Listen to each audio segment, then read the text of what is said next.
Okay, so for this deep dive, you guys sent over some pretty interesting source material. I gotta say, the Emu War. Yeah.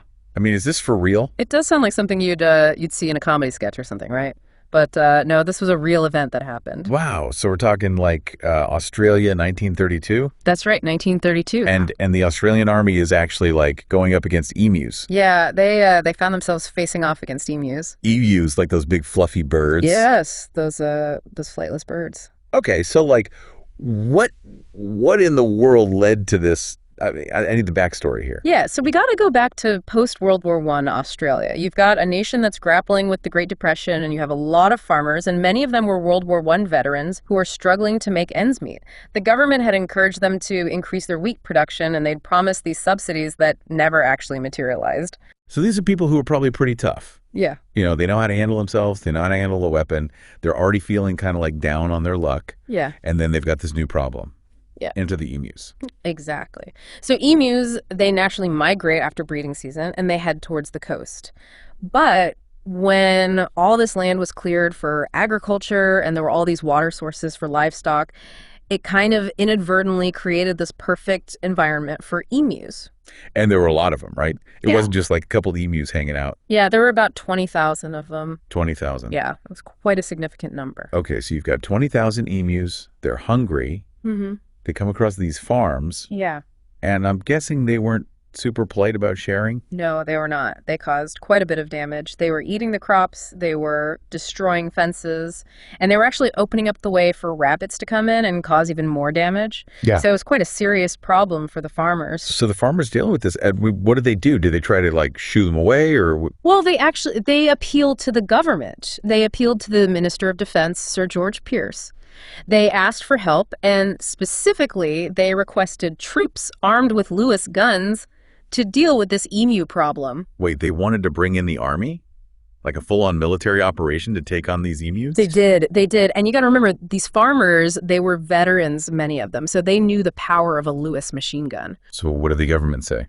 Well, Pierce, he actually agreed to deploy the army. Now, officially, he said it was for target practice for the troops. But some historians believe that there were also some political motivations behind this decision. You see, Western Australia at the time was experiencing a wave of secessionist sentiment. So by deploying the army to help the farmers, it was a way to kind of appease them and show that the government was committed to their well-being. So it's not just about these birds. There's this whole political angle to it as well. Absolutely. This whole thing that came to be known as the Emu War, it was really a fascinating intersection of social, economic, and political currents that were happening in Australia at that time. Okay, so we've got these desperate farmers. We've got the government trying to make a statement. We've got thousands of emus just trying to live their best lives. Mm-hmm. What happened next? Like, give me the play-by-play. Okay, so in October of 1932, the war officially began. They sent Major Gwynedd Meredith with a small group of soldiers. They were armed with Lewis guns, and they had 10,000 rounds of ammunition.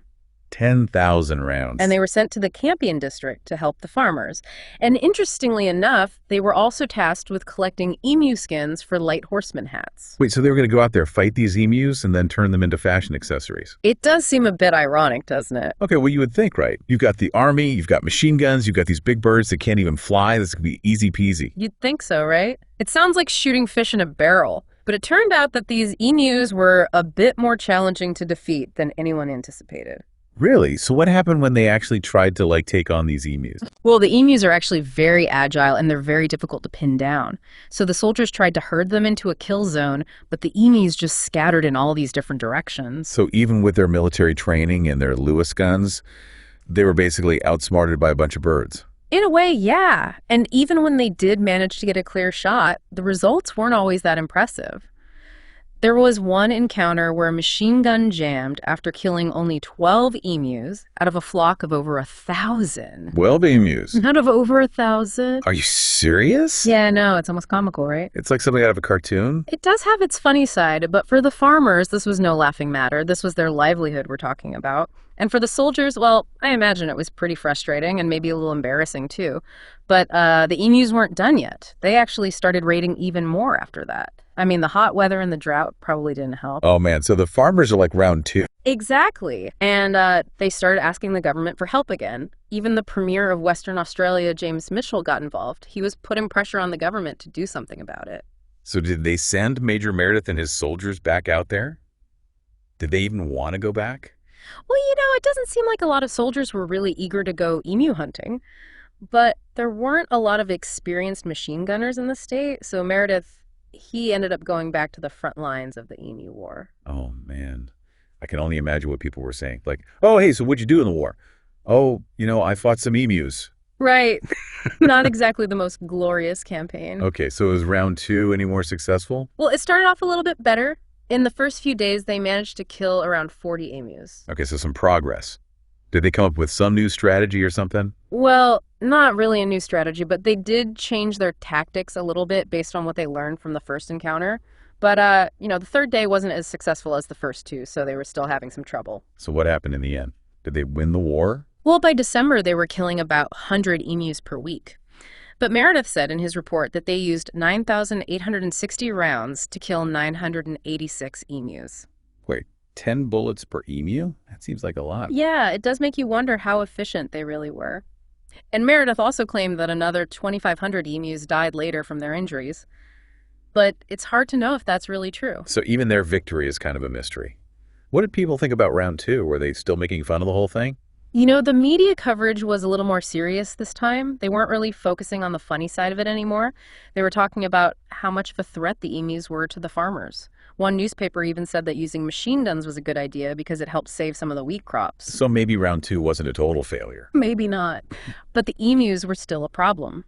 And farmers kept asking for the Army's help for years after that. In 1934 and 1943, even as late as 1948. Seriously. They still wanted to send the Army after the emus. Yeah, but thankfully the government eventually decided to try something else. They started using a bounty system that they'd had since 1923. So instead of sending soldiers, they just paid people to kill emus. Yeah, it wasn't as exciting, but it actually worked pretty well. In 1934 alone, people claimed over 57,000 emu bounties. Wow. So the emus finally met their match. And it wasn't the Army, it was a bunch of bounty hunters. It's kind of funny when you think about it. But this whole Emu War makes you wonder, did we create this problem ourselves by changing the environment so much for agriculture? That's a good point. Yeah. We mess with nature, and then we were surprised when nature messed back with us. And this whole thing even became international news. Yeah, it did. It actually made it all the way to the UK. And when people over there heard about it, they were outraged.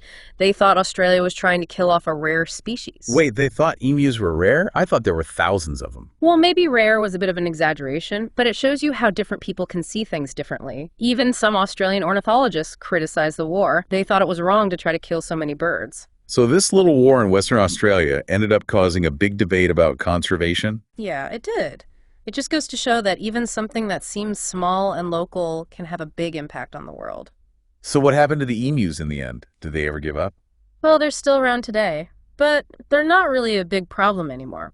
People started using fences to keep them out of their farms, and the bounty system helped to control their numbers. So I guess the Emu War ended in a tie. Humans and emus are still sharing Australia. I guess you could say that.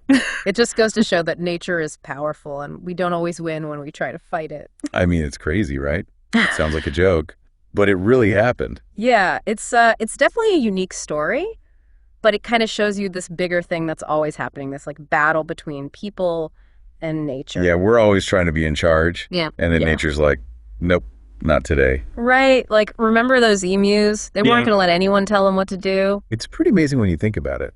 This war against birds. Mm-hmm. And it actually makes you think. It does. It shows you that even the weirdest stories from history can teach you something. Yeah, it wasn't just about shooting emus. It was about people trying to make a living and the government trying to keep everyone happy. It was complicated. Exactly. Wow. And then it became this whole international thing about protecting animals. It's pretty wild. A bunch of emus in Australia end up making people in England talk about saving animals. Who knew? Yeah, everything's connected. And stories, even crazy ones, can make us think about the big stuff. So after all this, what's the one thing you want people to remember about the Emu War? I think it's that we got to be humble. We think we're so smart, but nature always has a way of showing us that we're not in control. Yeah, we might have all the fancy technology, but sometimes nature wins. Exactly. The emus prove that. So to everyone listening, remember those emus. They didn't give up. They showed us what happens when you mess with nature. And remember that even the craziest stories can teach us something important. So keep learning, keep asking questions, and keep exploring the weird and amazing world of history. See you next time.